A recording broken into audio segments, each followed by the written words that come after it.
Welcome, everybody, and thank you so much for being with us today.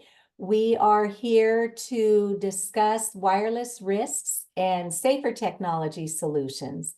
And as we go through our program today, we're encouraging everybody to, one, don't take our word on any of this. If anything that we share with you gives you the impetus to go out and look at the actual science and risks for yourself, by all means do. I'm going to have a PowerPoint presentation, and I will send that out hopefully tomorrow following this program with the recording, with the slides. And if anything that I've learned over the last decade can help you to quickly connect the dots, that's what we hope for. So I'd like to welcome my co-host tonight, who is Sidnee Cox from California. And Sidnee has done incredible work out in the Santa Rosa area, and she also heads up the correct me on the name of it, the EMR. The EMF Safety Network. EMF Safety Network. So Sidnee, tell us how you got involved in this issue and why you care so much about getting it right with technology safety in our schools. Well, I started getting involved in 2016 when I got my first meter because I noticed when I was in New York, in a rural area in New York, and when I was here in California, I felt so much better in this very rural area of New York where there was no cell phone coverage. So that sort of got me thinking, well, what's different about here than where I live? And so I got my first meter. It was really hard to get a meter back then. You know, there wasn't the Safe and Sound Pro. It was just one of the Cornet meters. I started taking readings, going everywhere and taking readings. Oh my goodness, look at these levels. And so I was quite shocked. And also I worked in schools. So I was a teacher working with a bunch of different classrooms. And then I was a sub, and then I volunteered when I retired. I volunteered in classrooms since 2005. I've never not been in a classroom, always. And I would bring my meter into the classroom, and then I saw the high levels. And then the most recent one, right before the pandemic, I had a meter in the classroom, and I was right underneath the router, and I thought, oh my goodness, these kids are going to be exposed to all this. This is before the kids came to school for the year. We were setting up the classroom. And so that's when I created my first little shielding box, which you know about, Cece. Anyway, and the levels were much better. And I felt the kids really liked it. The teacher loved it. She said, you got to keep that box there because I get headaches and I don't with that box. So it was a shielded box that I created. But now they have these things where you can just get these pouches, you know, you just put them on there and allow the air to flow through. So that's actually better than making a box, I must say. But anyway, that's how I got involved. And then I took over the EMF Safety Network in 2023 from Sandy Moore. And then that's when the work really began, because I work every day on this, 7 days a week, unless I just turn off the computer. But there's so many people who need help. And I give them opinions about how they can shield. I tell them go see a have a building biologist come if they need to have some more, a more official opinion. But I can do some very basic stuff with my meter just to say, oh my goodness, your router's there, shield it. Or your printer is sending out a signal, turn off the printer. Simple stuff like that. And I like helping people. I really like helping people because, like you say, Cece, this is the grassroots effort. And when people are in trouble and they're feeling sick, you just want to help them. And that's why I do this, because people are in trouble, they're getting sick, and I want to help them. Well, bless you, Sidnee. The work that you've done there is so incredible. And I know tonight's focus is on our schools, but you've also done a lot in your Sonoma County towns that you've helped people with, getting cell towers addressed, working with attorneys. And it is tireless, thankless work. But if we don't step up to help our communities, there's no cavalry coming until we build enough of a grassroots presence that our voices can't be ignored. So I'm so grateful that you're co-hosting with us tonight. So Sidnee will be in the background. We ask that we keep the chat relatively quiet during the presentation, and then at the end, we will do a question and answer session. If there's a lot of chatter going on in the chat, then it takes away from people's attention to the information that we're presenting. So we will definitely welcome your questions in the chat toward the end of the presentation, or you can just raise your hand and we can do a live Q&A. We will present for about an hour and a half probably, and then we'll leave time for questions and answers. So with that, I will go ahead and thank Sidnee again for being here with us once more. And then I'm going to go ahead and do my screen share to my PowerPoint presentation. And let's get that into display mode. Okay, so again, we will be providing these slides to everybody who registered so that you can go do your own independent investigation into the facts. And I'll give you a brief history of how I got involved with this issue. So that MTPW after my name just means I had the privilege of earning a master's in technical and professional writing from Northeastern University, where I also earned my undergraduate degree in communication. So I'm grateful to have this skill set.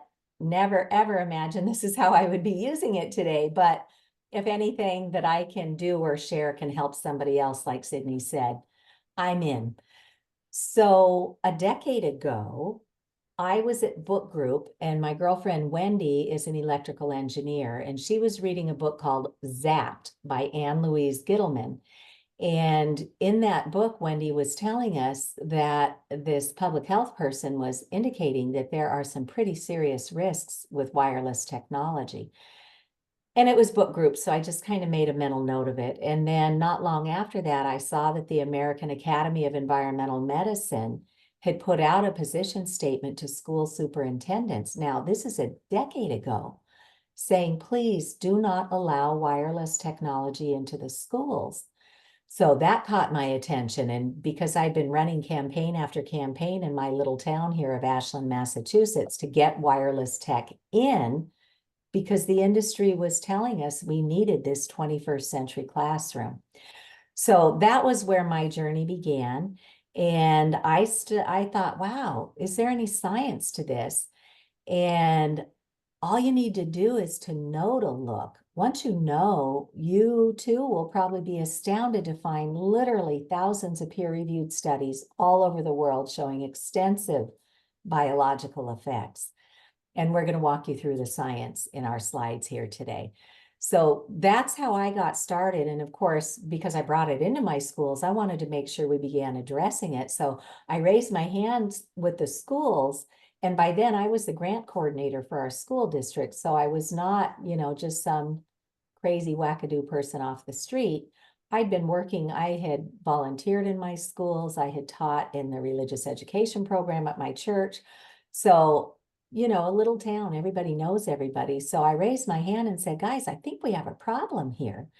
And the school committee chairwoman, Lori Tosti, and I started diving into the science. And she, we're passing things back and forth. Like, did you see that back in 2008, that the French National Library withdrew the wireless because of the biological implications? Did you see that there are pockets in Israel and Italy that were removing it from the classrooms because of the potential harm to the children and the faculty? So we're sending stuff back and forth, and it gets on school committee agendas. And there were also very well-respected people in my community. There was a PhD physicist, there was a veterinarian who would get up to the podium at school committee and say, well, look at this thing at Princeton. They're saying it's all fine. And they'd say, we think our children deserve to have the best that we can afford to get them, meaning all this new technology. So it was not an easy conversation to have because industry got such a head start with their deep pockets and heavy influences. And one of our school committee members, Marcia Rennie, had been our school committee chair prior, but she was still serving. She knew enough to go look at Washington, D.C. at the top 100 lobbyists. And sure enough, riddled throughout that top list, you have telecom, you have the energy industry, which puts out these smart meters that also transmit man-made radiation. And you had all the high-tech folks. So she knew enough to know that whoever's up there lobbying are the ones who are getting their way with our legislators. So that, long story short, we became the first in the United States to even have this little sign hanging in our classrooms with best practices for mobile devices. Turn off these devices when not in use. Turn the Wi-Fi access points on only when needed. Otherwise, they're sitting there, as Sidnee said, pulsating in our classrooms all the time. And as we'll see in a moment, we've been warned to keep these away from the body. So on our little sign, it says always place the mobile device on a solid surface, not the body. And when I was a little girl, my mom always used to say, you know, stand back from the TV, it's going to ruin your eyes. Well, even back then, when we didn't have digital technology, the electric and magnetic field coming off of that screen overpowered our own biological electrical circuitry. So my mom was right. Don't be near these things that are emitting man-made frequencies. So we became the first in the nation to even have that little sign hanging in our classrooms.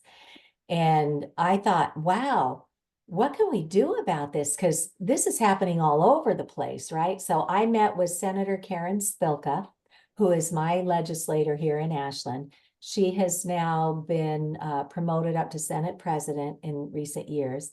And I met with her and I measured the radiation coming off of her cell phone and off of her district director's laptop. And Senator Spilka's looking at me like, really? Because it went right off the charts with so much radiation. I said, yes. And nobody knows. And I said, this is going to be like tobacco, alcohol, gambling, pornography, drugs. Adults will make their choices around these environmental exposures. But it's our moral obligation to try and do our best to look after the children, right?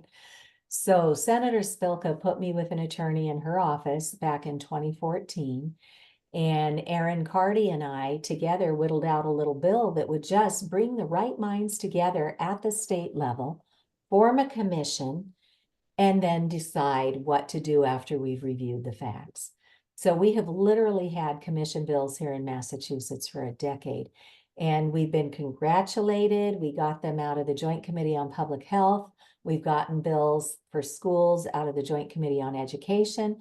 But then they go to the next committee and they don't do anything with it. And then it times out at the end of the session. So session after session, we have been reintroducing these bills. But we did the same thing with the legislator in New Hampshire, and we'll tell you a little bit more about that tonight. And so there are some really good things happening behind the scenes, but it only happens if the public keeps the ball rolling. And that's what we hope to inspire as we continue to learn ourselves and then teach others what we're learning. On this journey, I was contacted by some folks in Europe. Brett and Lynn West started a little nonprofit out of Europe. Brett was responsible for putting Wi-Fi systems into huge construction projects in the UK. And he saw that warning from the American Academy of Environmental Medicine. These are the doctors who get the conundrum cases that regular doctors have not been trained on what all these environmental toxins are doing. He saw that warning from them and said, wow, what is this? So he dove into the science and then thought, well, I'm a technologist. I can help people. I can just do a side business and help people learn how to install their technology safely. And we're going to teach you guys some of that tonight too. But he soon realized you can't fix it for people because they have no idea this invisible toxin even exists. So the education has to come first. And that's why we do what we do. And we offer these free public education webinars every month. And then we formed a little nonprofit that used to be called Wireless Education. Today it's called Safer Tech Education. And we literally built an off-the-shelf course that can be completed in about an hour or less online. And Brett and Lynn relocated to another country, and so they've had to step back. But Dr. Mikko Ahonen out of Finland is one of the world's leading scientists on this, and he and I have stuck with this project. And we literally have the training ready to go for schools, for municipalities, for corporate workplaces, for, anybody. Individuals can go get this training in about an hour online, and it kicks out a little tip sheet at the end. And for companies, it also offers a certificate of completion. Well, anybody can get it. It'll tell you what the score is for your little quiz on there. But it's really, we have global training ready today. So please feel free to check that out. We do have overhead expenses.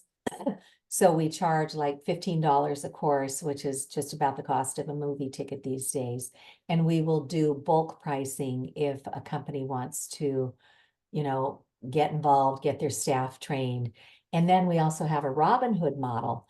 So if a company wants to be a good corporate citizen, companies can license this to train their own employees, and then they can sponsor the training for a local school to try to create a win-win to protect the kids. So lots of terrific resources that we definitely didn't have a decade ago when I fell down the rabbit hole with this issue. On this journey, when I went down to the State House, I, for 2 years, had been investigating this all on my own. And honestly, I didn't have anybody I could talk to about this.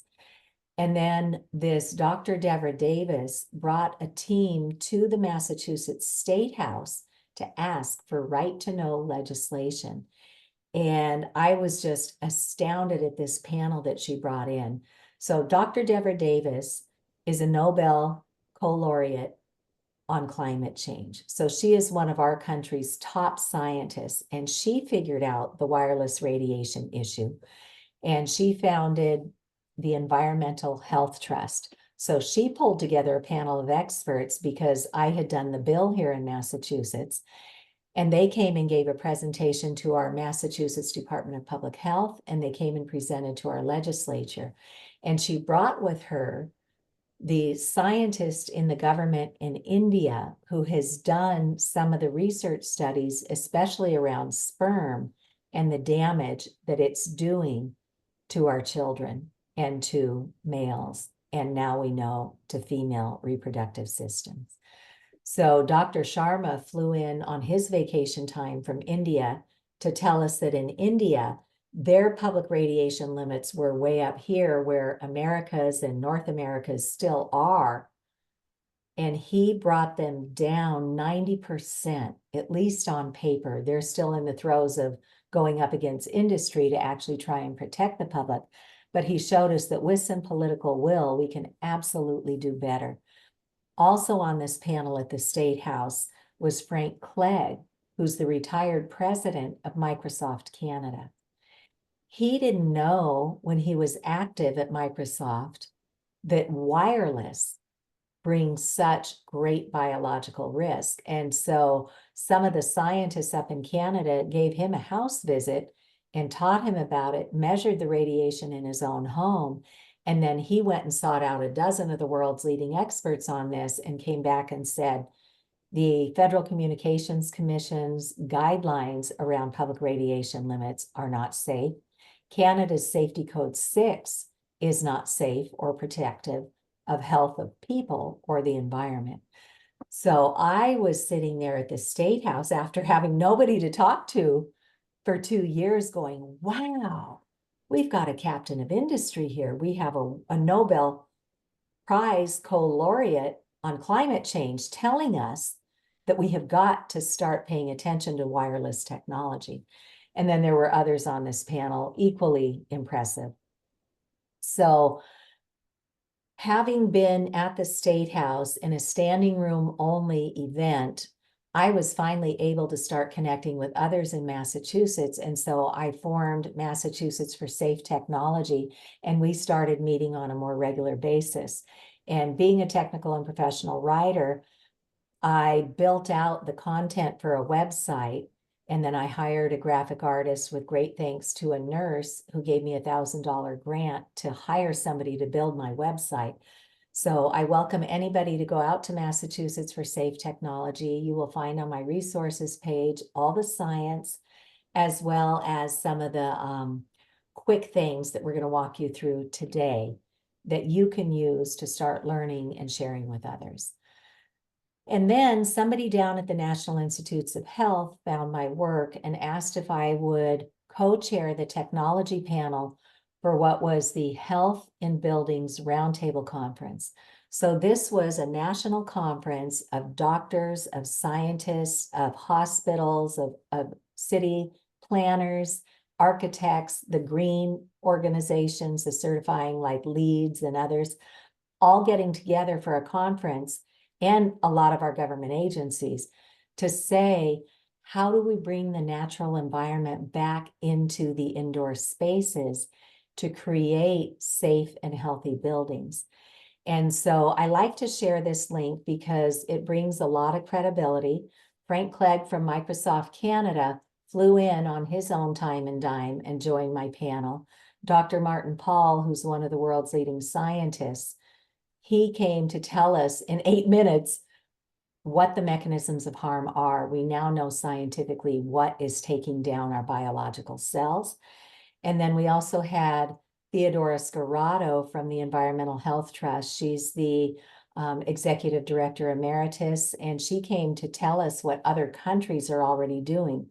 We have the industry here in America, so we are not getting the information out to the public because they pretty much own mainstream media. But she was giving us words of encouragement that places in Italy are removing it from the classrooms. Other countries like France do not allow cell phones in schools till the kids are at least 16. And they banned it completely, from wireless completely, from the nursery schools and the kindergartens. So at the Environmental Health Trust, they have incredible resources that track country by country how so many are so much further than the United States because industry's got its hooks in us pretty clearly. I like to share this link because it brings high credibility in a short amount of time.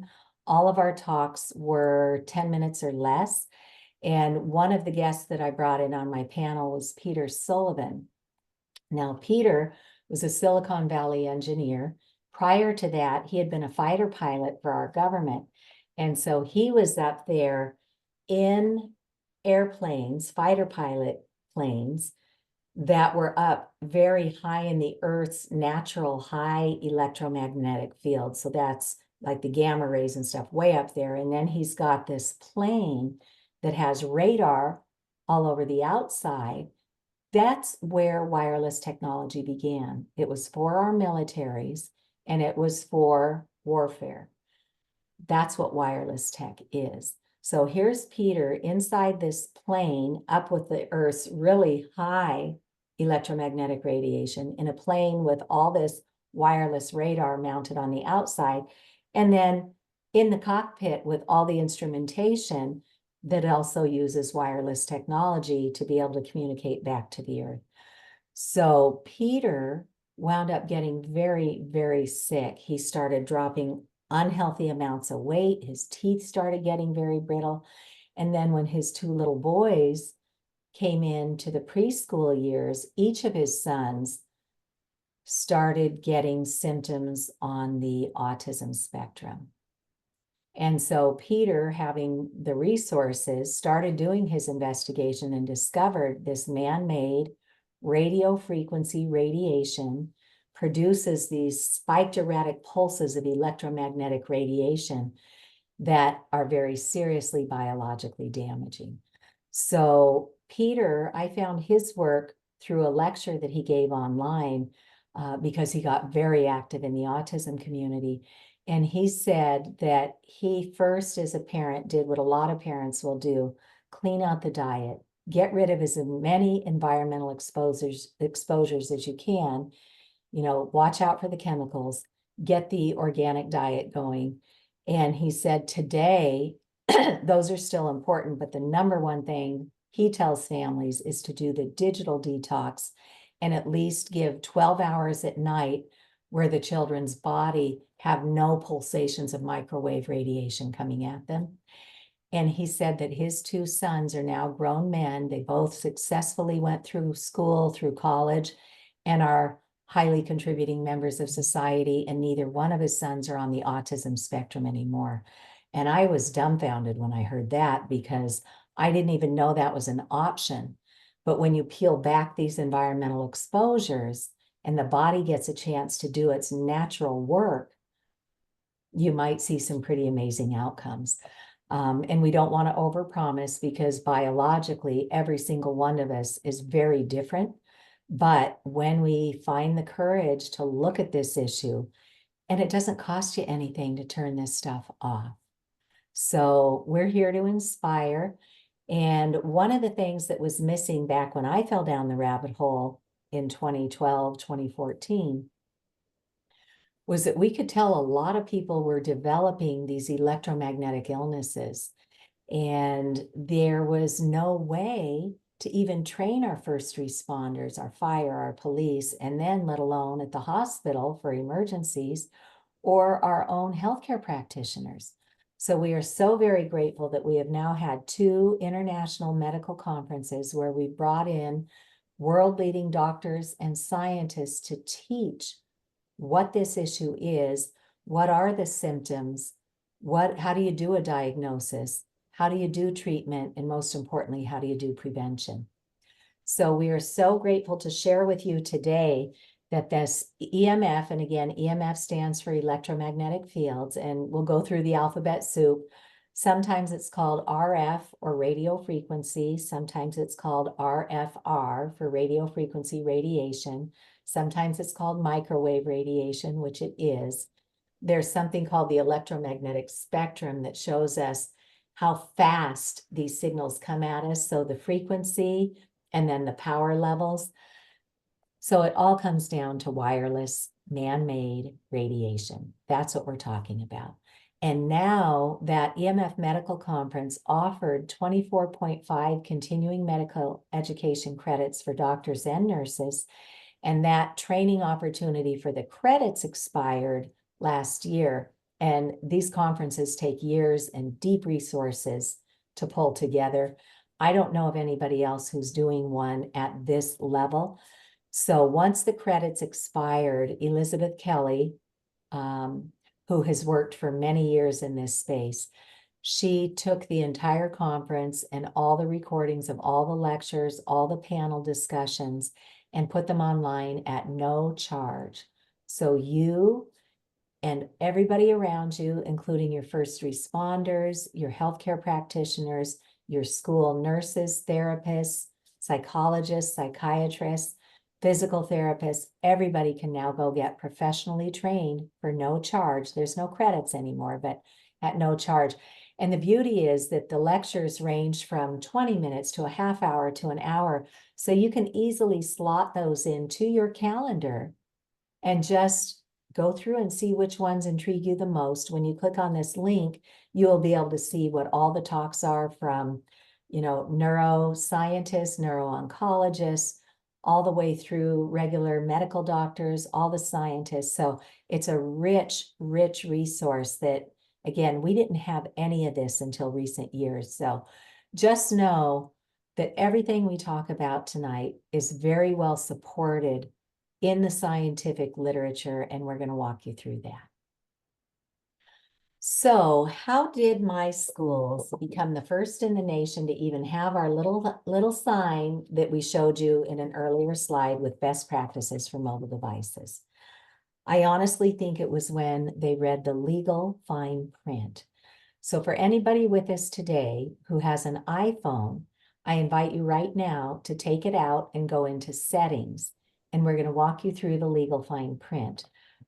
It is also in other types of phones like the Googles and the Androids. If you just do a search on your make and model of your phone and put in RF exposure for radio frequency radiation, you too will find the fine print, but I know right where it is in the iPhone. So, and it's not just the phones, it's every device that's wireless has a wireless antenna, or more likely a whole suite of wireless antennas. Each one independently pulses microwave radiation to make or maintain a handshake with the nearest cell tower or router. And again, our message today is not no technology, because we love it and we live by it, but it's high time we be given the facts to be able to make a balanced choice on how and when and if we want to use wireless technology. So our friends at the Environmental Health Trust have a page on See the Fine Print. For example, the iPads had a disclaimer in there that said, watch out for seizures and blackouts and eye strain. And I know of children in neighboring towns who had their first seizures while using one of these tablets. So it's everything wireless. So in your iPhone, from your settings, scroll down just a little ways and hit General. From General, go all the way down to the bottom and hit Legal and Regulatory. On the next screen, stay at the top, and about 4 down, you'll see it, RF exposure. Hit that, and now we're in that legal fine print that's been buried in there all along that most people have never read. And they tell us a couple of really important things. One, this device was tested at a distance from the body. So if you are tucking it in your bra or your shirt or your suit pocket, or you're putting it in your waistband, or you're putting it in your back pocket, you are exceeding the Federal Communications Commission's limits for public radiation exposure. And as we'll see in a few other slides, the FCC has now been sued for ignoring 11,000 pages of evidence of harm from doctors and scientists and the public that was entered into the public record, and the FCC completely ignored it. So there's no cavalry coming, which is why it's critical that you and I come up to speed on this, fix what we can fix for ourselves, and then try and grow some more courage to get out there and start helping our schools and our communities. So when I was trying to get my head around this issue, I just said, you know, it's invisible. And subsequently, the pandemic has taught us we need to be on our toes about invisible environmental exposures, right? So then I learned there are radio frequency detection meters that will allow us to see and hear these invisible exposures. So I'm going to stop my screen share for just a moment to give us a demonstration. So, you know, I didn't want to know any of this. I circled my tail for a really long time, a couple months, and then I just finally stepped up and said, okay, Cece, you're the mom. You need to really learn about this and protect your family. So I discovered that there were radio frequency radiation detection meters. The one that I have with me now is something called the Safe and Sound Pro 2, which was recommended at the EMF medical conference. And now doctors are purchasing these for $400 and putting them in their practice. There's a doctor here in Massachusetts who loans it to her patients for $10, so they take it seriously. Says, you've got 2 hours, now go home, do your scavenger hunt, find out what's radiating in your environment, jot down what the maximum spike of radiation is, because it's that pulse spike we want to control, and then come back and I'll teach you how to use your technology more safely. So this is third-party certified, well-calibrated, and once I stopped circling my tail, I went through my house and identified what was radiating, and one by one, I taught myself how to address that. And I say that with great thanks to the many scientists and doctors and building biologists and engineers whose resources are right there for all of us to use. So here in my house, because I have chosen to use hardwired technology, I'm in the green zone. And I know it's blurry to read, so I'm going to tell you what the maximum spike of radiation is that's going through my house. I'm at a 3. In the scientific literature, in our indoor spaces, especially where we sleep, they want us to be at 10 or less. The unit of measurement is something called a microwatt per square meter. So in basically 3 feet of air, how much radiation is pulsating through?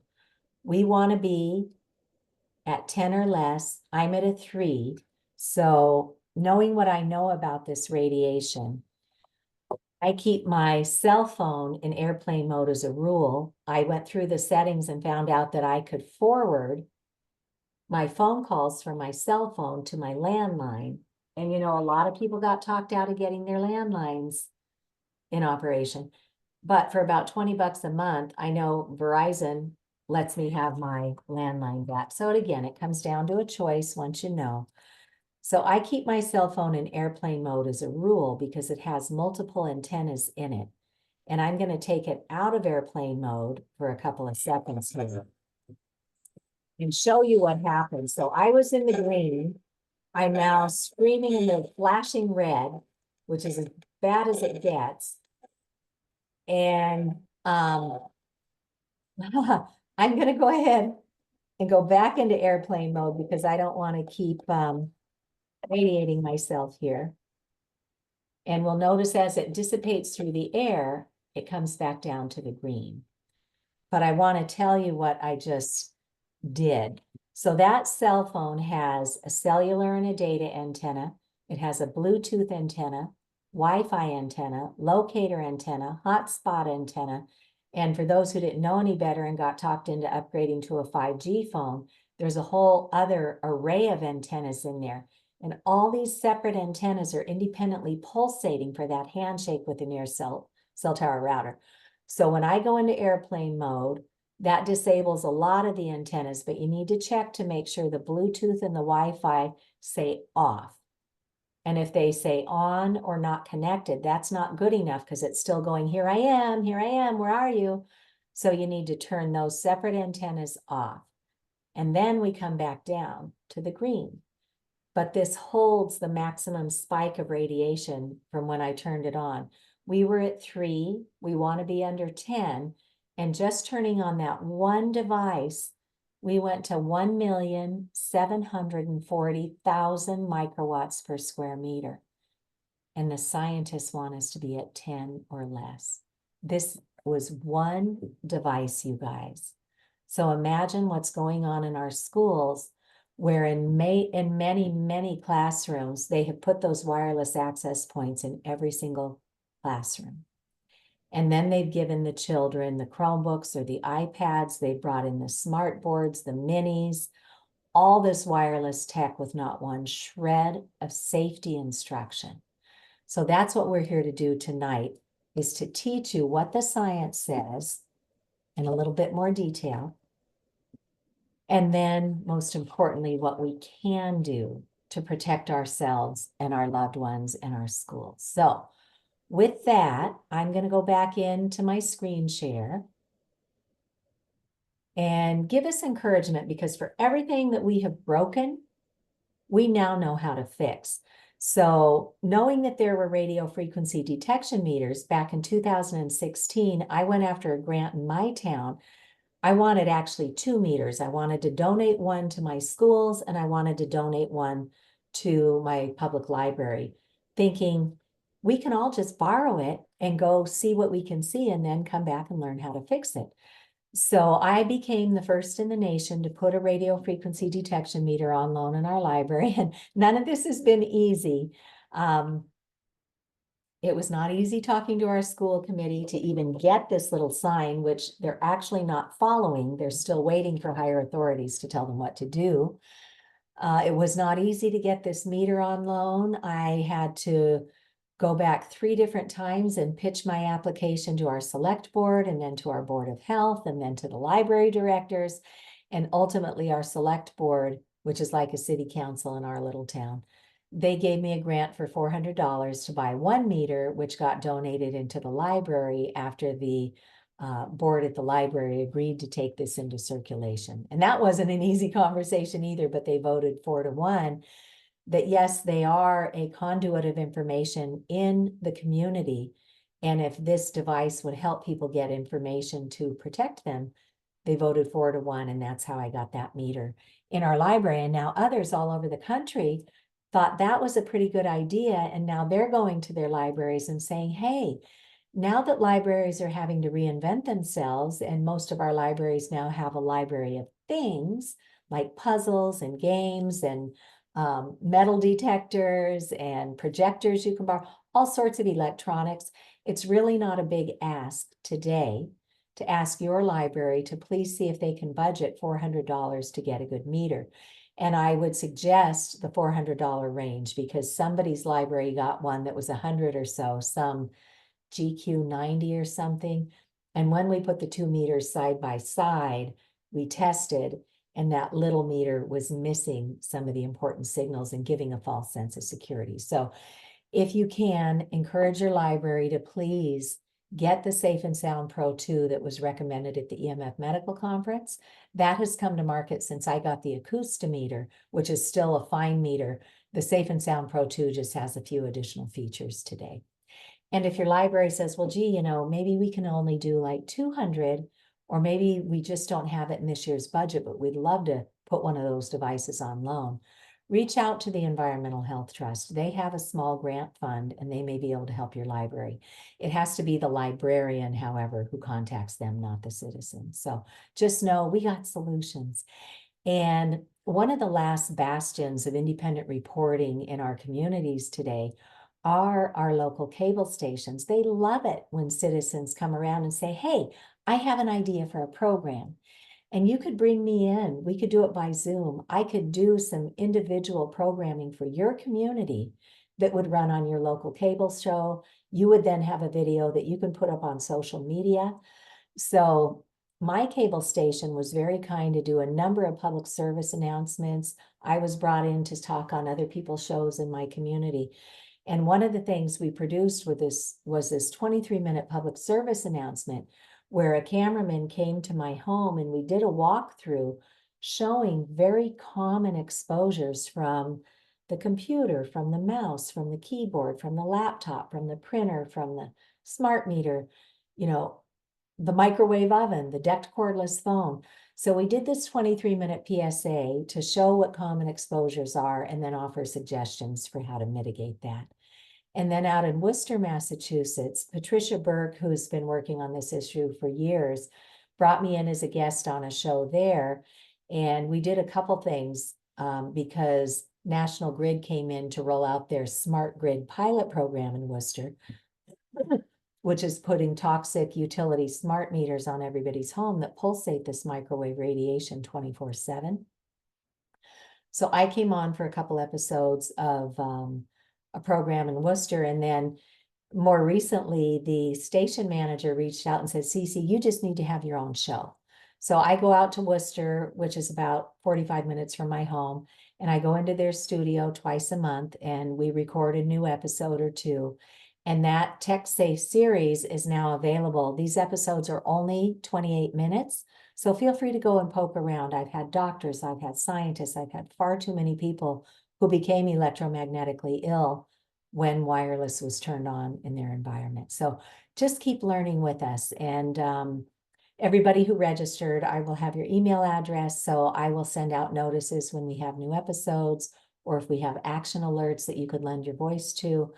And anytime you're welcome to unsubscribe. I know people's lives are very busy, but because this is not covered in mainstream media, we try to keep it very positive, but keep the information and the action items coming. So that's how I got involved in all of this. But now let's take a few minutes to talk about the long-term science effects and then the short-term effects that we see in the science. So one of the endpoints is cancer. And for years, the industry was able to spin it that, well, there's no mechanisms of harm identified in the scientific literature, so let's just keep doing what we're doing, because they know that cancers take decades, or used to take decades, to surface.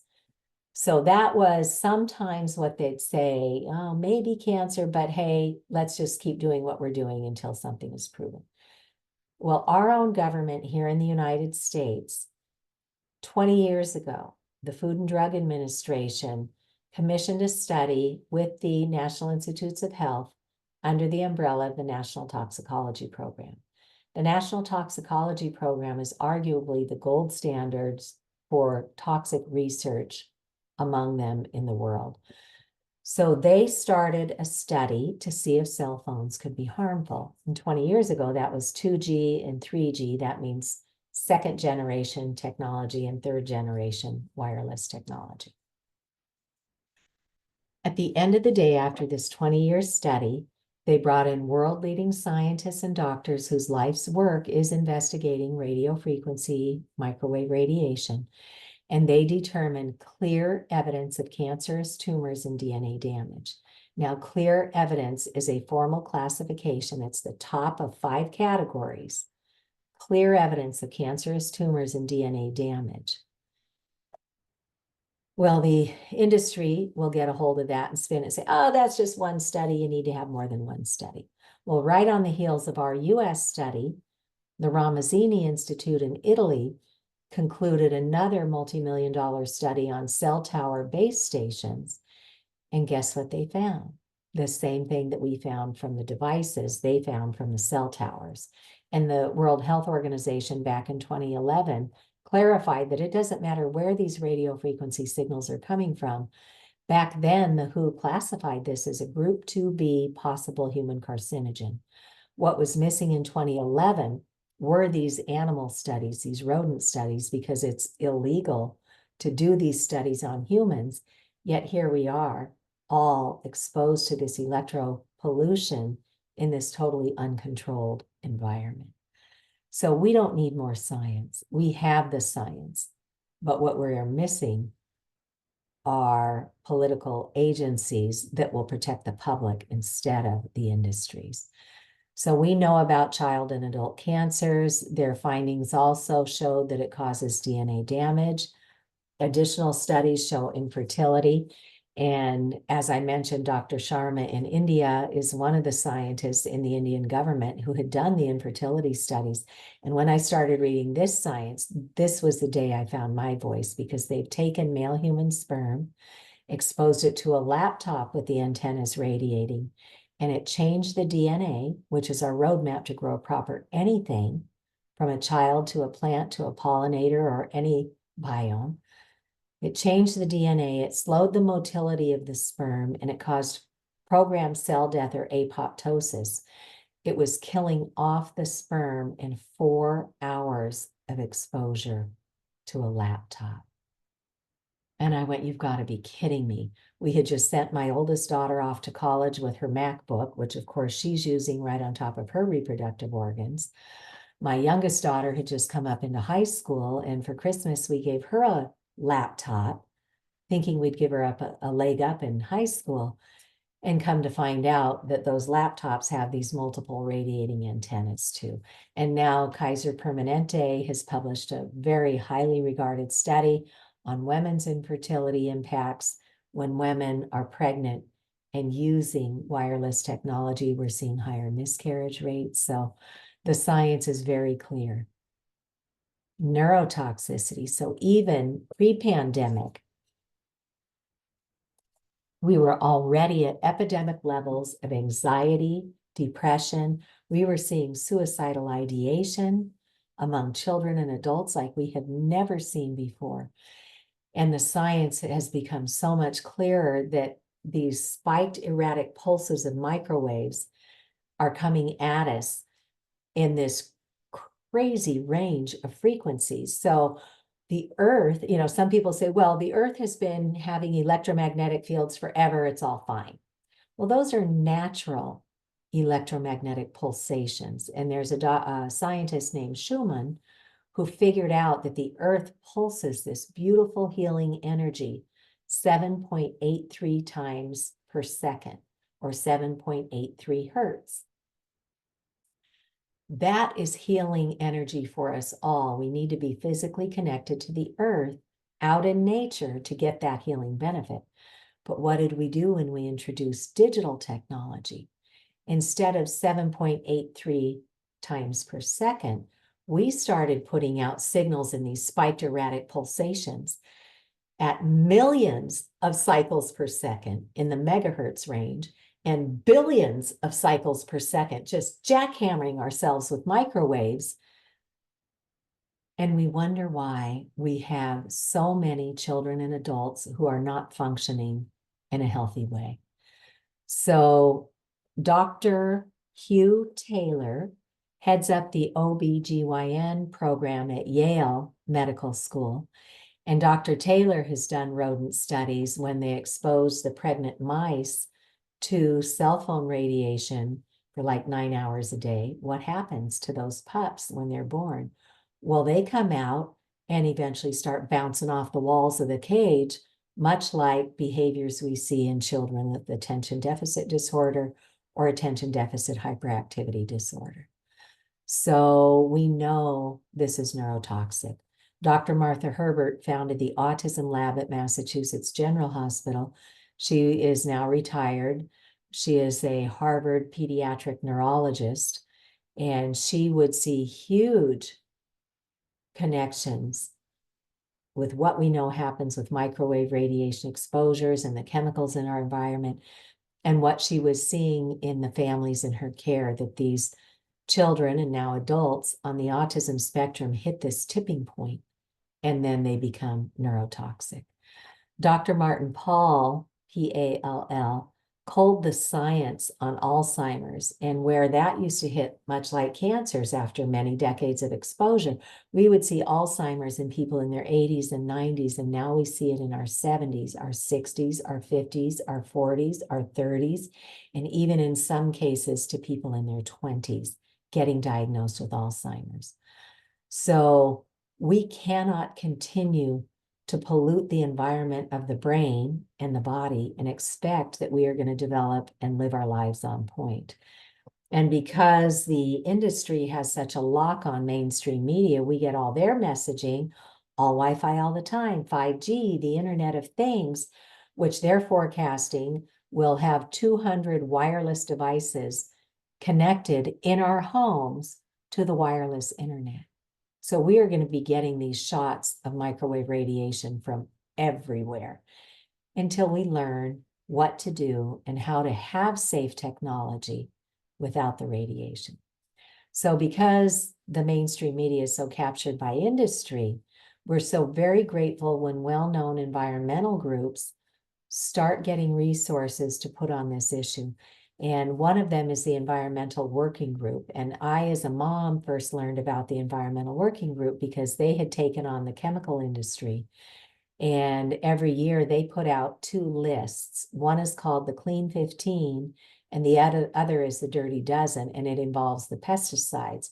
Which foods should you really try and get organically because of the amount of chemicals that get absorbed into the part that you eat, versus the ones that might be grown commercially that may have protective coverings on them, that you can perhaps still pay the conventional price instead of organics. But I will tell you, I sought out my local organic farmer, and I honestly am not paying more than I would pay in the grocery store to get clean, organically grown food year round. So it can be done. But thank goodness to the Environmental Working Group. They got funding to put a PhD on staff who works on the wireless radiation issue. And they have some amazing fact sheets that you and I can just, know your audience. If you know other parents or teachers who already know about the Environmental Working Group, you can just say, hey, did you see that they're also talking about illnesses from our wireless stuff? And then you can pull up these fact sheets, protecting kids from wireless radiation in schools and at home. And then here's one on the neurodegeneration stuff that's going on, and they have more. So know your audience and meet them where they are. None of us ever wanted to find ourselves immersed in this, but there's so many good resources at our fingertips today. And we just got to step it up because children are especially vulnerable. We know that they are not fully formed until they're in their mid to late 20s. Their brains are still literally developing, their central nervous system, their immune system, all still under construction, their DNA. So with great thanks to Dr. Om Gandhi and his colleagues, they have done some modeling. So when you put a cell phone up to our head, how far is it actually penetrating our brain? Well, because you and I have fully formed adult skulls, it's penetrating about 1/3 of the way into our brain, and that is still bad news. When you put a cell phone up to a 10-year-old child, because of their thinner skulls and their higher water content, think of your microwave radiation or your microwave oven. It's that exacerbation of the water molecules that's heating up the food. Water has a special relationship with microwave radiation, and you don't want it on your brain. On a 10-year-old child, because of that water content and the thinner skulls, it's penetrating a child of 10 years old almost 3/4 of the way into their brain. And on a 5-year-old child, it's pulsating that microwave radiation almost through the entire child's brain. So we really have to step it up, folks, and come up to speed. And we're here to help you and to help you train everybody around you. So those are some of the long-term endpoints. Short-term, it's wonderful to recognize that the Americans with Disabilities Act for decades has long since recognized these environmental pollutants like the chemicals for multiple chemical sensitivities. They know people are getting sick from that. And they also have statements on electromagnetic sensitivities, these man-made energies. So when I go through this next set of symptoms, a lot of people start saying, gee, I can kind of relate to some of this, or my loved ones or my colleagues. And now we know more about the mechanisms of harm. So insomnia is huge. It used to be that sleeping is what kids and teenagers did best. And now we have kids who don't sleep. We know that biologically, you and I are light beings. That means we have our circadian rhythm that operates off of day and night. In the wee hours of darkness, as part of our circadian rhythm, the pineal gland releases melatonin. And I'm not a doctor or a scientist, so that's about as deep as I'll get on that. But melatonin has a couple of really important jobs. It goes in and regulates our sleep. It also helps the body escort the day-to-day cell repair debris out of the body through the bloodstream. What the science is showing is that our brain cannot differentiate from natural daylight and this man-made light energy form. So in the wee hours of darkness, if we choose to leave these pulsations happening, the brain's over there going, hey, when's it going to get dark so I can release that melatonin? But the brain sees this light energy form of man-made invisible microwave radiation, doesn't release the melatonin, and a lot of people over time start to have trouble sleeping, and then we get this whole other downstream effect if our cleanup mechanism is in disrepair. Headaches, stabbing, searing headaches, migraines that your doctors can't figure out, nosebleeds, and sometimes ear bleeds. My own daughter was getting a migraine. What kid in high school should get a migraine and nosebleeds? Once I cleaned up my environment here in the home, her headaches and nosebleeds all but disappeared unless she let herself get dehydrated. Chronic fatigue, pain from unidentified sources. So now we know there's another thing that this radiation does to our blood cells. Our red blood cells are meant to be free floating and bringing oxygen up to all of our systems and organs. And under a microscope, Dr. Magda Havas, Professor Emeritus from Trent University, who was co-chairwoman of our EMF medical conference, she looked under a microscope before and after on her blood being exposed to microwave radiation from, I think, maybe a smart meter or a cell phone. And initially, you see the red blood cells free floating and bringing the oxygen up to all of our piece parts. After just 10 minutes under the microscope, she saw what's called rouleau formation.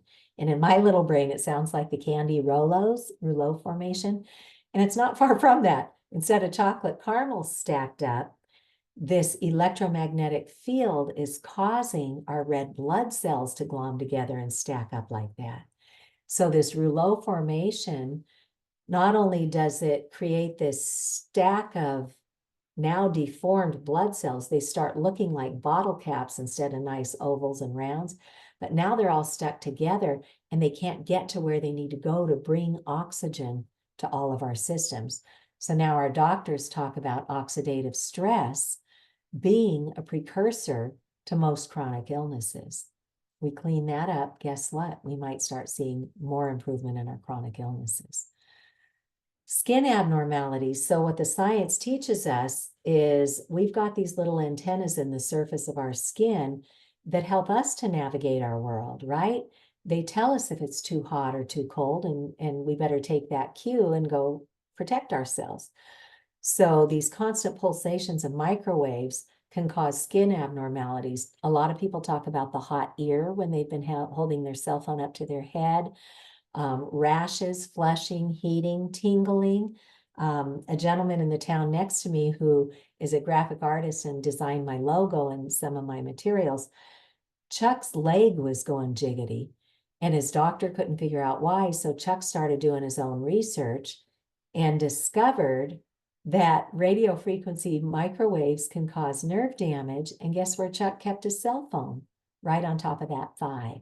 Chuck removed the phone, cleaned up his home environment, and everything went back to normal for him. And he was lucky. Sometimes the exposure is so great that it may cause you to become electrically sensitive forever. So that is very difficult to live in a world that we have now created.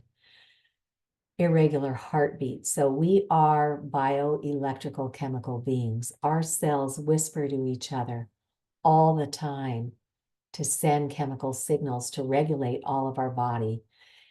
And what happens when we overpower our natural electromagnetic pulsations with this bombardment of man-made radio frequencies, all of our major organs can start taking a hit, like the brain, like the lungs, like the heart that might start beating too fast or too slow, depending on your individual proclivity. We see palpitations, we see arrhythmias, we see people say it feels like somebody's sitting on my chest, difficulty breathing, high or low blood pressure.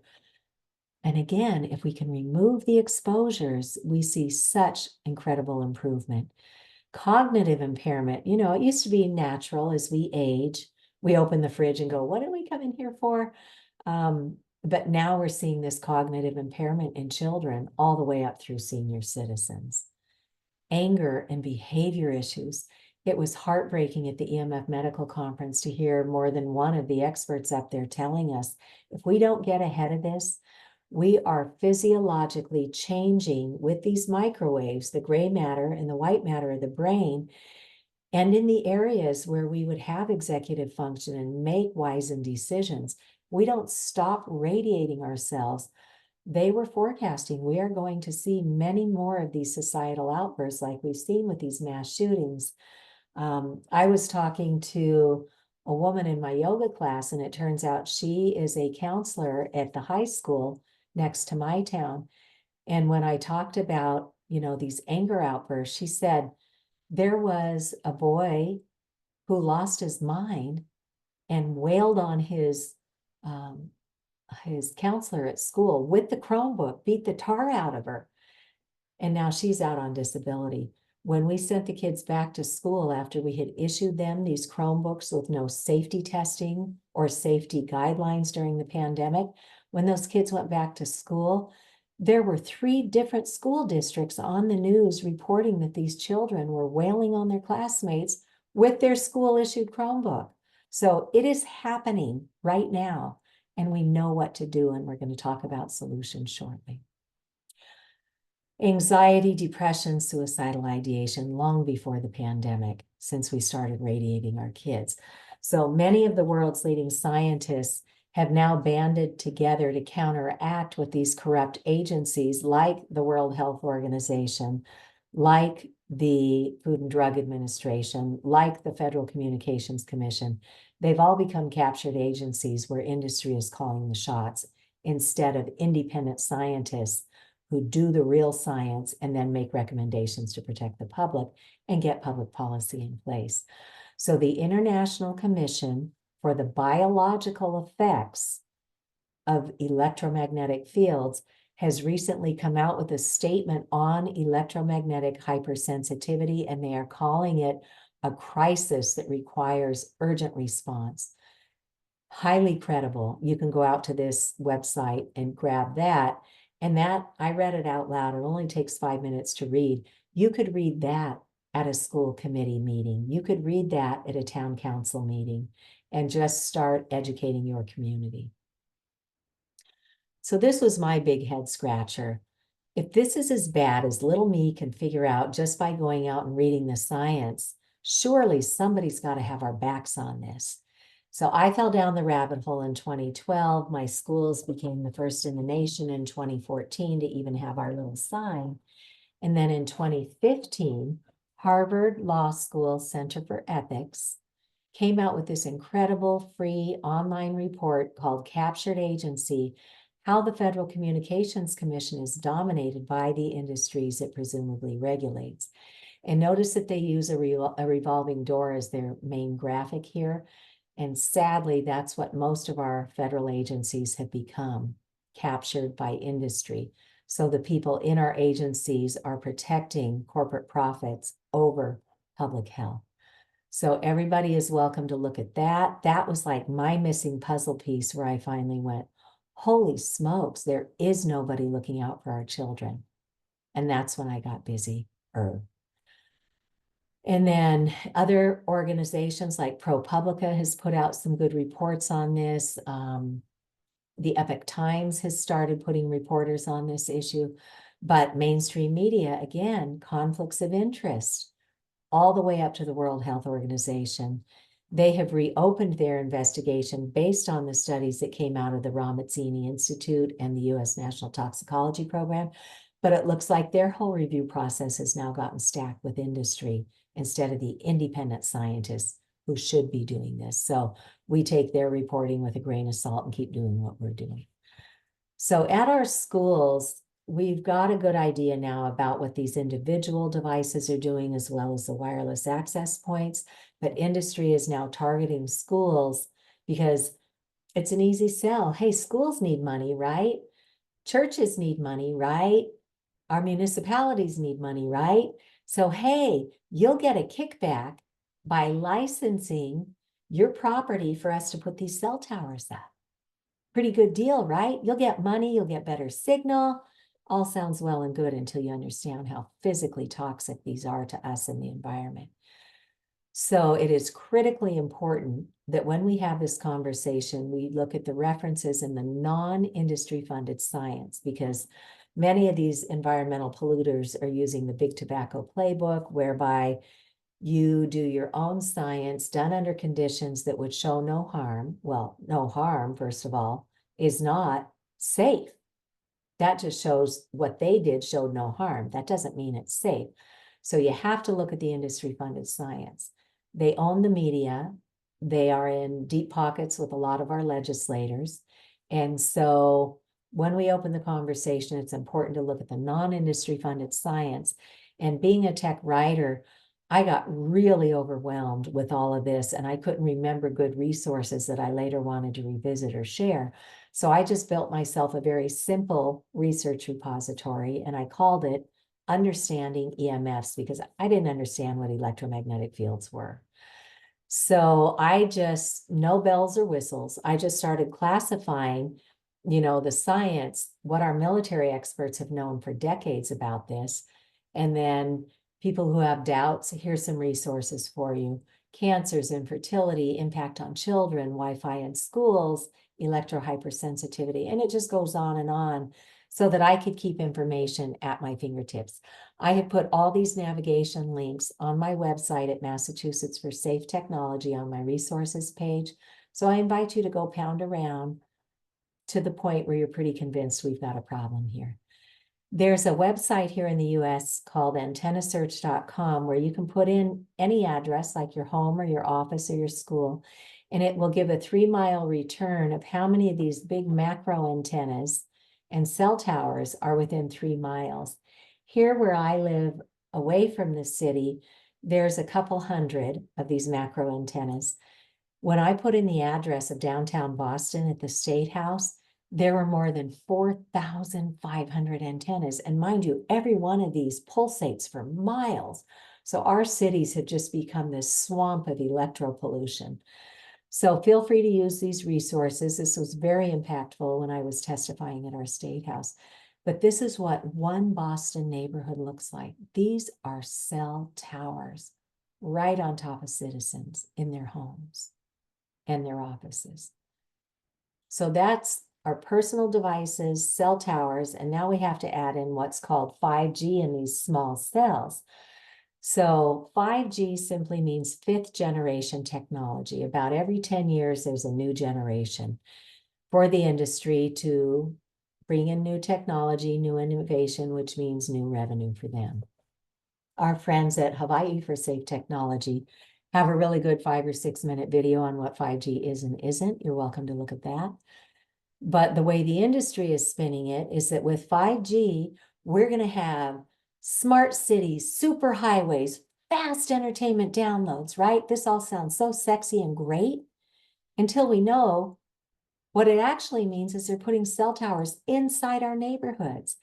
And take a look at who's buying up the entertainment industry as they promote all these faster downloads for your streaming services.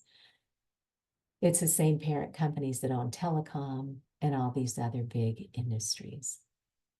So in order for 5G to fly, the way it is today, it doesn't fly by itself. They're taking a whole mix of 3G and 4G signals, which have a longer wavelength that allow the signal to penetrate inside buildings. That's how it's reaching your cell phone or, whatever you got going on. It can penetrate through objects. 5G, all that's left are these tiny little millimeter waves. And so they're spinning it up, woohoo, faster, bigger, better, whatever. But in order for 5G to fly, it's got to have a direct path to the devices that it wants to connect to. So all your 5G stuff, this is what it means. So they are putting 5G, they call them small cell, but there's nothing small about the radiation because it's got 3G in there, 4G in there, and now these 5G millimeter waves, which our government uses for crowd control and disbursement, beaming microwaves at people. That's what they brought in for 5G into the commercial sector. And they're putting them not 300 feet in the air in an industrial park, at the curb in our public access way, right at bedroom height. And up in Sacramento, California, this family got their dream home. And all of a sudden, their 2 little girls started getting really sick. And it didn't resolve like a flu after a week or 2. And they kept getting sicker and sicker. Their doctors couldn't figure out. And then they went, has something changed in our environment? And they looked out the window. And there it was, a 5G small cell right in front of the girls' bedroom. And this is happening all over the world and all over our country. So that map I showed you of Boston with the macro cell, the big cell tower antennas, or the antennas that they're just slapping up on rooftops these days. Now we add on this additional layer of all these 5G small cells, and we are in deep trouble. And that's their goal, because these little millimeter waves don't go very far and they get disrupted by rain or snow or leaves on trees. They want to put these every 2 to 12 houses in our public access way for their 5G. And they're targeting our schools because the schools want money, and they're selling it. They're fear-mongering with the parents saying, oh, gee, if there's a shooter in the building, you're going to want to have good cell service. Well, I'm sorry, but if there's a shooter in the building, the last thing you want is your kid on their cell phone. You want your kid trained on the adult responsible for them in the classroom. And after it's all over, the kids can have their cell phones and contact their parents, but not during a crisis. And then here, as we're facing climate change and our cities are getting too hot, they want that tree canopy in the summertime to naturally cool our cities. And here comes industry, and they're lopping off the trees so their dinky little 5G millimeter waves can get through. So 5G is a raw deal all the way around.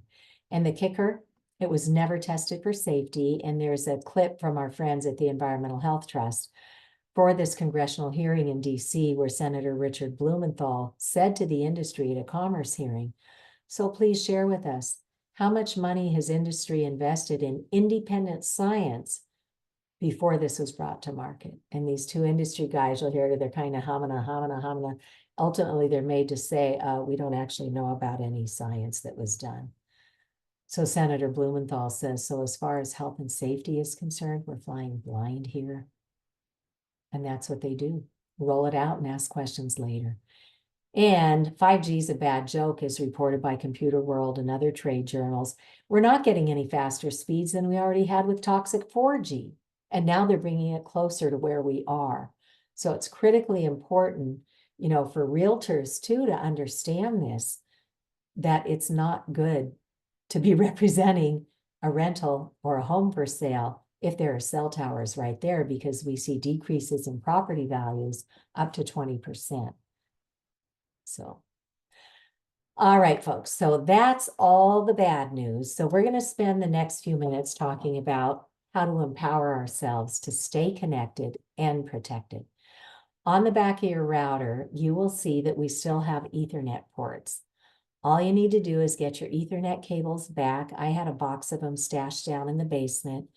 If you buy new ones, look for something that says shielded, because that has a foil liner around the wires that run through that plastic encasement.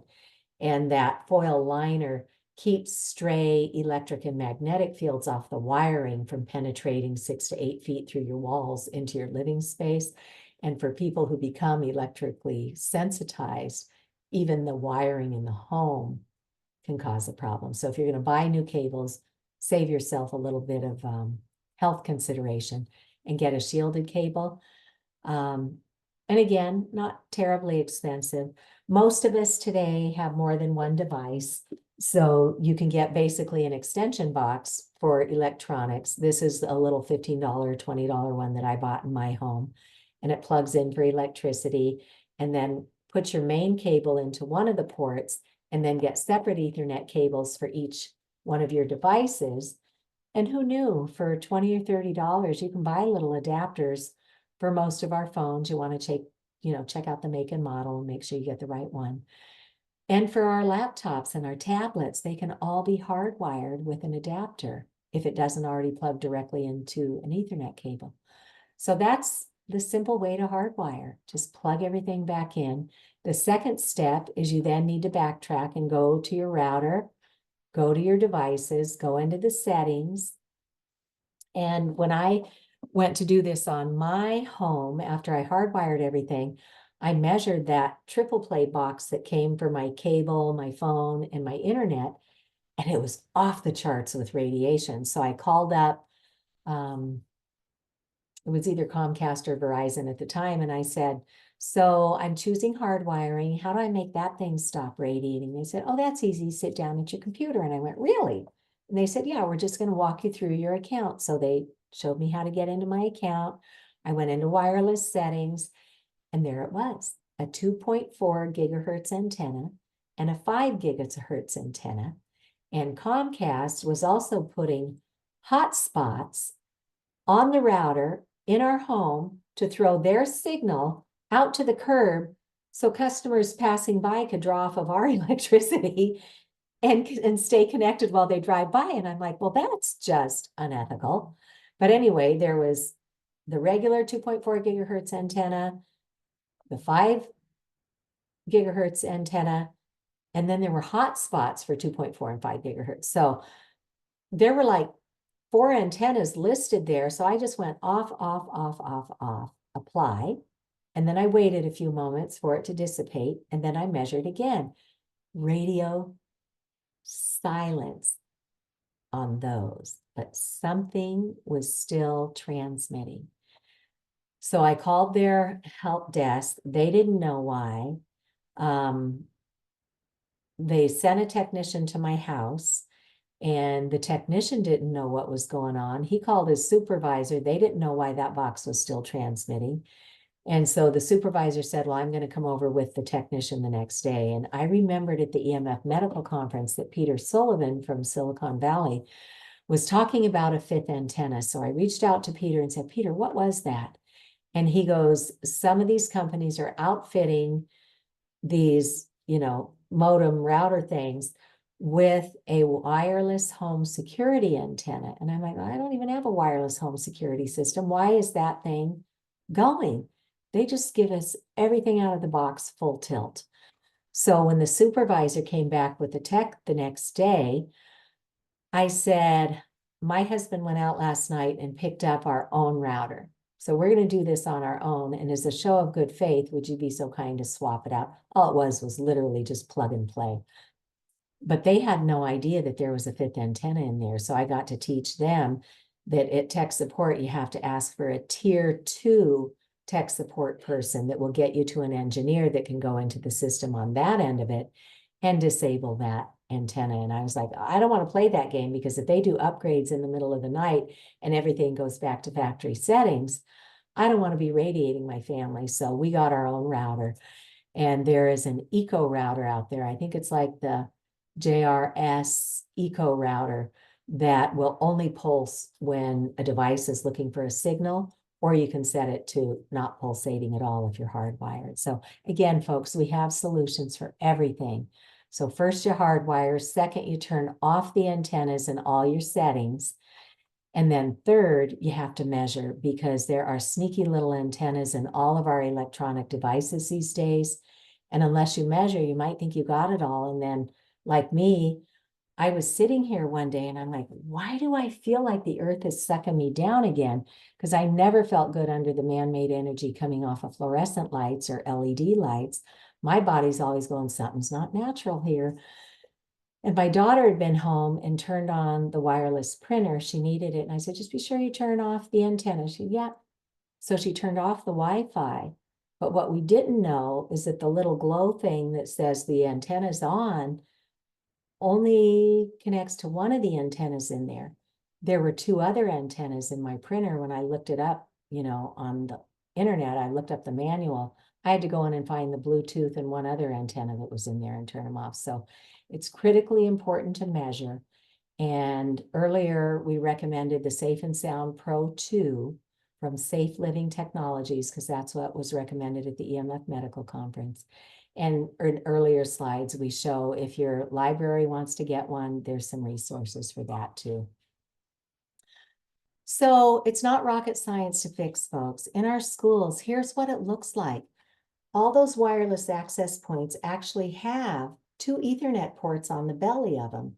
All you got to do is drop a wire down to desk level and then get an Ethernet switch. And these come in all different lengths for however many devices you need to hook up, and hardwire it, and your kids can have safe technology once you turn off the antennas.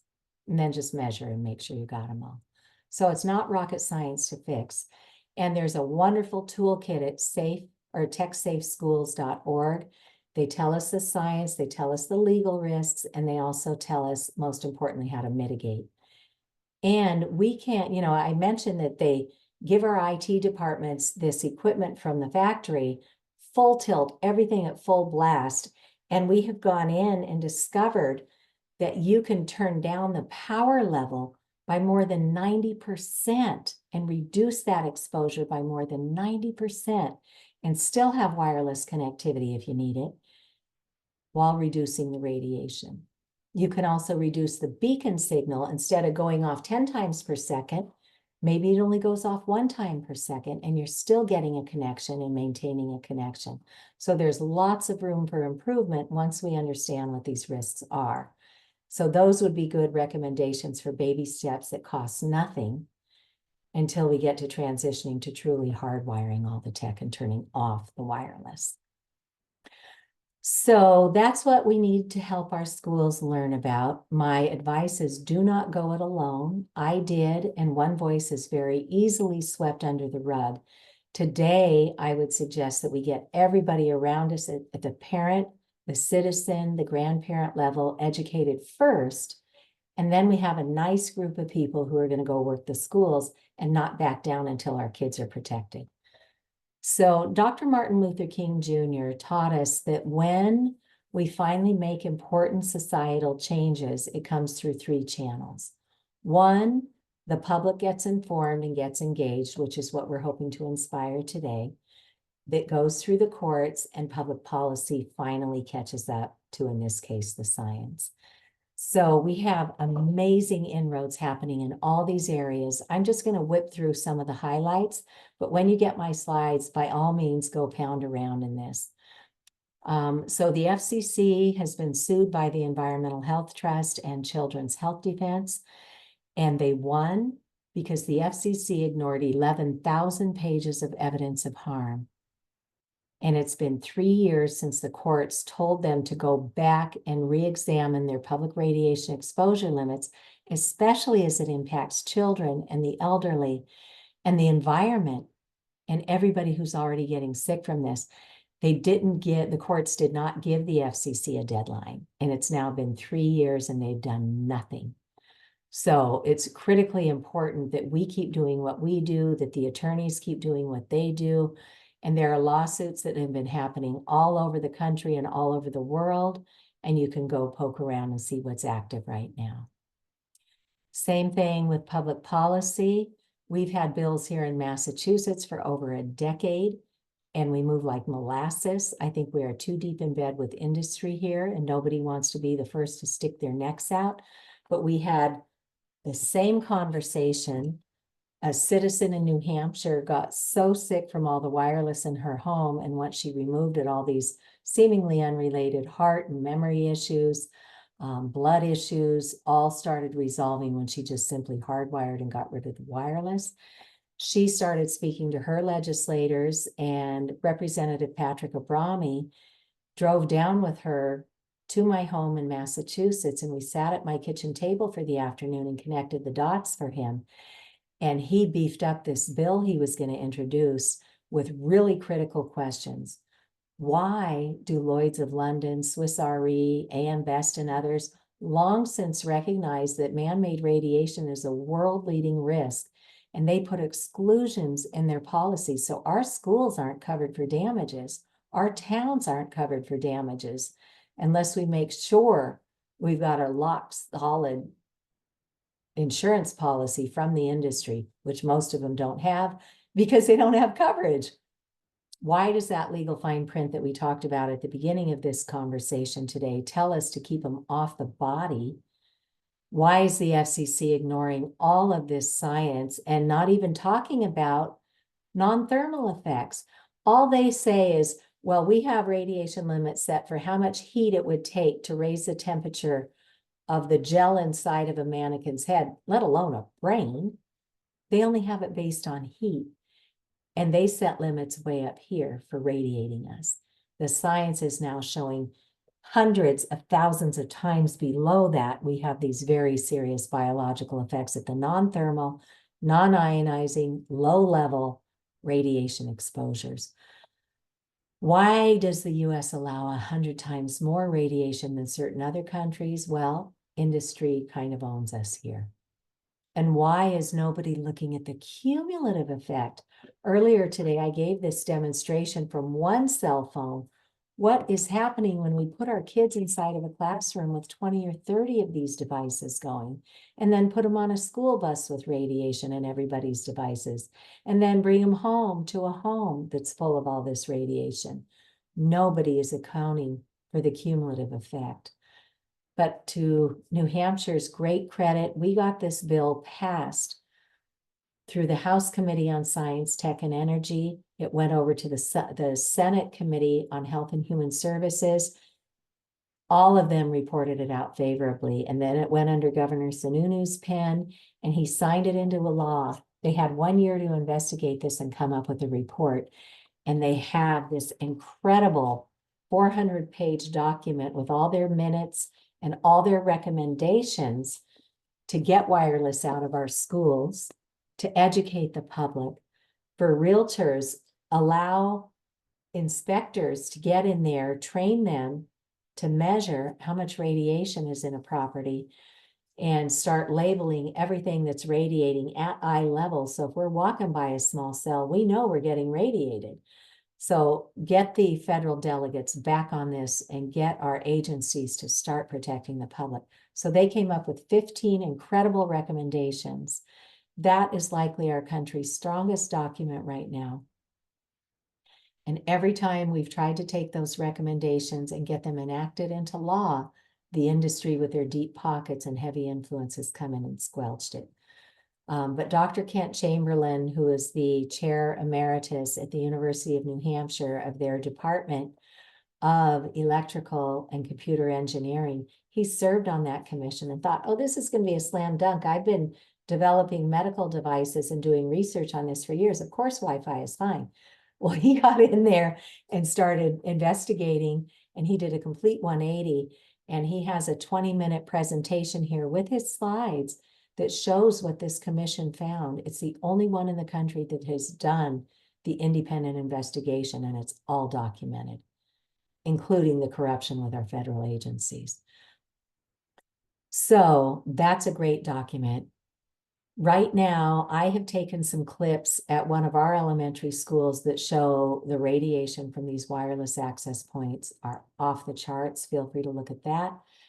The New York Times did an expose on a series of articles talking about Silicon Valley experts and what they do for their children, where they don't allow their kids to go to schools with any technology, not hardwired, not wireless. They know a child does not properly develop in front of a screen. They need to be interacting with all of our interpersonal communication with our peers and with our trusted teachers and other adults. They need physical movement. They need human touch, and they need to be out in nature. That's how we develop a proper child, not in the shallows of a screen. Louisiana, with great thanks to Dr. Holly Grow, who is a corneal surgeon, ophthalmologist in Louisiana, she knows that we now have an epidemic of myopia because we are now in the shallows of these close range screens all the time, when our natural instinct is to be scanning for predators on the horizon. We should be looking at infinity and beyond all the time. That's what keeps our eyeballs round. And now we've got this oblong myopia coming on with children and adults because we're living too many hours in the shallows of our screen. So she brought in other doctors who talk about obesity, who talk about heart issues, and all these other impacts that technology brought in. And they got a unanimous law passed to start coming up with their Department of Health, with their Department of Education, best practices for digital devices. We have been on this all Wi-Fi all the time honeymoon, and we need to get back with technology to what is important and relevant, not what industry is pushing at us. Maryland is the first state public health agency to put out a fact sheet recommending we hardwire our schools. The whole country of Cyprus, when they sent their kids home in the pandemic, they gave them guidelines to create distance from anything that's wiring and to hardwire as a first choice. And again, folks, it's not rocket science. Plug in your Ethernet cables and get the little adapters. And you too today can have safe technology. The Netherlands, Finland, and other countries are already removing technology from the learning environment because it is not creating smarter kids. It's too much of a distraction. It's causing huge issues with social and emotional development, and their test scores are coming back poor. So they are plucking up the courage and getting rid of tech in the classrooms. And now, with great thanks to Dr. Jonathan Haidt, who came out this year with The Anxious Generation. He doesn't, on page 1, he talks about radio frequency or radiation. He doesn't get into the details of man-made radiation, but at least he's saying we have something to look at here. But he talks about all the facts and the studies that we now have that show every school should have a bell-to-bell cell phone ban. Because if you just let the kids have it in the classroom turned off, if they're in between classes, if they're going into the lunchroom, they are not going to be developing properly because they're missing all that social interaction. And then there's all the bullying and other stuff that happens when they're on the phone. So Dr. Jonathan Haidt, he is a social psychologist out of New York University. This is empowering many schools to finally start doing the right cell phone bans. And now we just need to step in and teach them to do it safely with all the cell phones turned off as a first step, and then start addressing the wireless radiation coming from other sources in our schools. Recently, we teamed up with parents in Los Angeles Unified School District. We teamed up with Sidnee Cox, who is our co-host tonight, and we teamed up with Tech Safe Schools, which has that whole toolkit for our schools, and produced a letter for the Los Angeles Unified School Districts, which is one of the largest in the country. We gave them great applause because they are starting a cell phone ban in January, and letting them know that when they do that, please turn these phones off or put them inside a metal container so the radiation can't get out. And then let's have a future conversation once you get that done about how to mitigate all the other wireless in the school. So here's a letter you can use to open the conversation with your schools. So again, all these resources here for you. We should know that the U.S. Collaborative for High Performance Schools has already, they're a green certifying organization. They've already got, with great thanks to Dr. Tony Stein, she worked with them to have a module on low EMF best practices. So here's that toolkit you can get to for your schools. The Massachusetts Breast Cancer Coalition worked with experts. They now have online prevention curriculum. We can teach this today at every level from K through 12. And then Dr. Holly Grow and I, Dr. Alexia McKnight, she is a radiologist for large animals. She's a veterinarian radiologist. She got fried when smart meter went on her home, and the radiation coming from it just took her down to the point she became so neurotoxic that she could not remember out in traffic whether that light meant stop or go. And she had her daughter in the car. So she takes this 50-50 chance, and thank goodness she made the right choice and got home safely. But that's how neurotoxic, how quickly an acute, quick exposure can take somebody down. So being a radiologist, she knew about the ionizing radiation, which is what we use x-rays and stuff for. She had no idea about this non-ionizing radiation. And then she went and learned about it. She brought me in Pennsylvania, and she and I did 4 webinars during their professional development day at school. And we trained the teachers in her district what this issue is. So that's a 45, 46-minute video that's already there for professional development. And then we have our online training course that anybody in the world who speaks English can take this course and have a certificate of completion and a handy tip sheet at the end of that. And then the Environmental Health Trust has all sorts of flyers and postcards that you can download there for colleges and dorms, virtual reality risks. So please know that there are so many good resources for everybody, including our healthcare teams. The First Medical School textbook is now out there. The nurses, environmental nurses, have a chapter on this, and you can download that one for free. Dr. Cindy Russell, Dr. Joel Moskowitz have founded Physicians for Safe Technology, which is a highly credible scientific place to send your own healthcare teams. And then here's that full online medical conference at no charge that you and I and our healthcare practitioners can take. And then there are resources for all of our engineers, for our physicists, for our scientists. Go ahead and pound around. There's a really good TED Talk here with Jeremy Johnson. He and his medical doctor wife got severely injured when a bank of smart meters went in on their condo. So all sorts of resources now that you know to look. So what can we do? Let's continue learning. From my end, we're going to continue these free public education webinars every month. So maybe tonight you're recognizing some of this, and maybe you want to take a baby step. Maybe you'll keep your cell phone in airplane mode. Maybe you'll forward your cell phone to your landline. Maybe you'll create that sleep sanctuary and put everything in airplane mode tonight.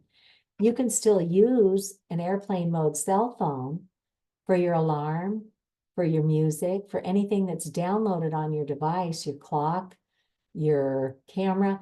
All that is already on there. You don't need to send signal and radiation to access that. So continue learning, come to our webinars. The Anxious Generation has great resources to encourage the schools to do a bell-to-bell cell phone ban. Dr. Victoria Dunkley has a 4-week protocol to educate everybody around our child in the first week.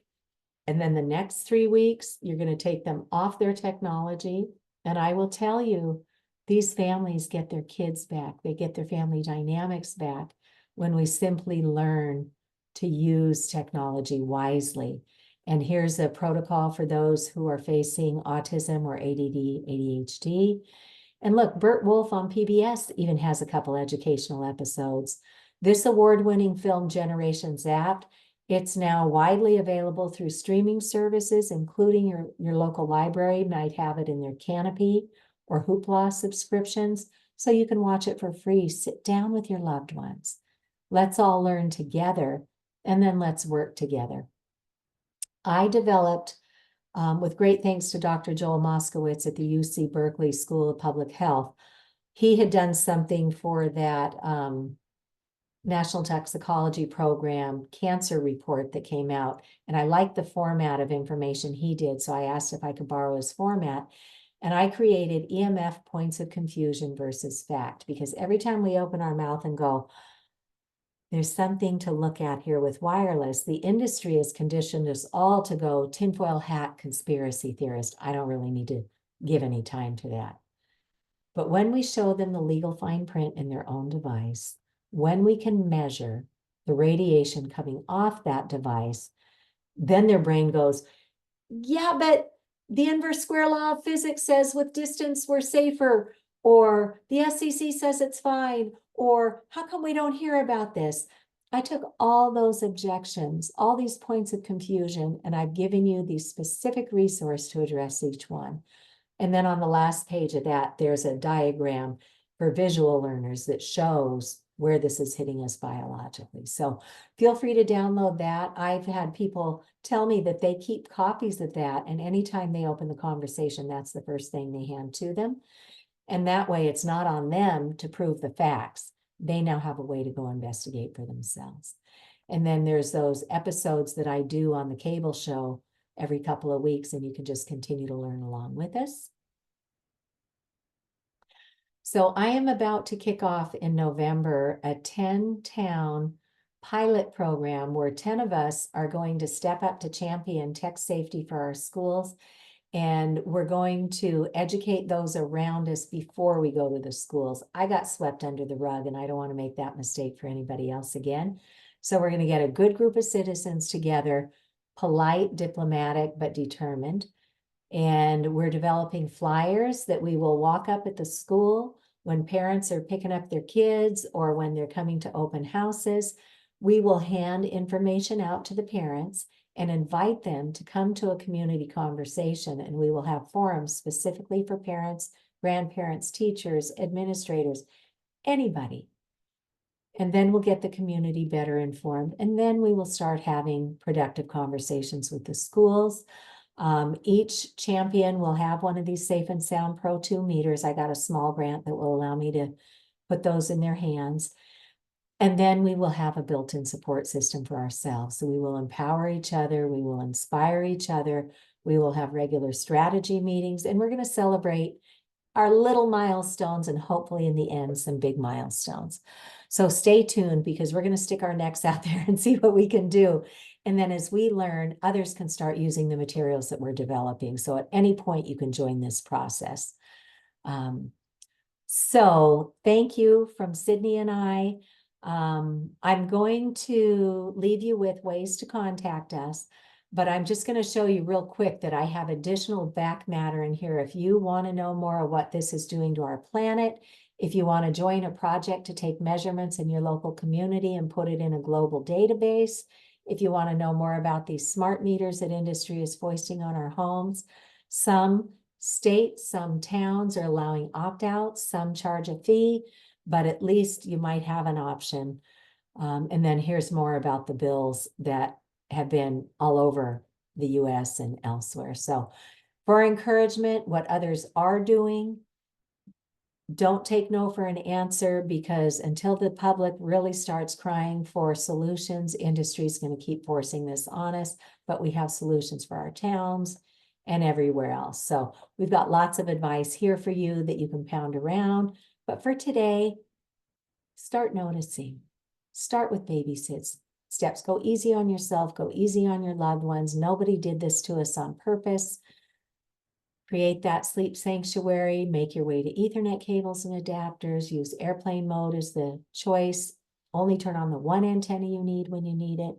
And then take advantage of all these resources we've got. So I know that's a lot. It's like drinking water out of a fire hose when we first learn about this, but I figure if I pour it all out there right now, I'll give you the slides, I'll give you the recording, watch it as many times, share it with as many people as you can think of, and pound around in the slides, because don't take our word for it, know it for yourself.